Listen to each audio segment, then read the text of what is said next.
இன்னைக்கு சொந்த சகோதரன்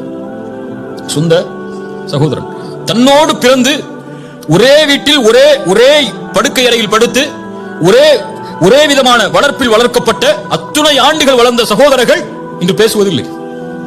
ஏன் பேசுவதில்லை? அவங்க மனைவியை பற்றி சொல்லியிருப்பாங்க, அவங்க மனைவியை பற்றி சொல்லியிருப்பாங்க. அதனால என்ன ஆகும்? ரெண்டு பேரும் அவன் எப்படி பேசலாம், அவங்க எப்படி பேசலாம்? இதுதான் பிரச்சனைங்க. ஒரு சாதாரண விஷயத்துக்கு நடக்கக்கூடிய பிரச்சனை. என்ன ஈகோ வந்துடும் அவருக்கு? ஏன் மனைவியை பத்தி அவர் எப்படி பேசலாம், அவர் மனைவியை பத்தி அப்படி பேசலாம்? இது ஒரு எக்ஸாம்பிளுக்காக சொல்றேன். நீ எவ்வளவு விஷயங்கள் இருக்கு. அது காசுடைய விஷயமாக இருக்கலாம், அல்லது அப்பாவுடைய சொத்துல அவர் எப்படி கூட எடுத்துக்கிட்டார், நான் எப்படி கம்மியா எடுத்துக்கிறேன், அல்லது ஏன் சொத்தை அவர் எடுத்துக்கிட்டாரு. இப்படி இந்த உலகத்துடைய பொருளாதார விஷயமாக இருக்கலாம். இந்த பொருளாதாரமும் இந்த வார்த்தைகளும் இந்த சண்டையும் எதை முடிவெடுக்கிறது? உன் சொர்க்கத்தை முடிவெடுக்கிறது, உன் நரகத்தை முடிவெடுக்கிறது.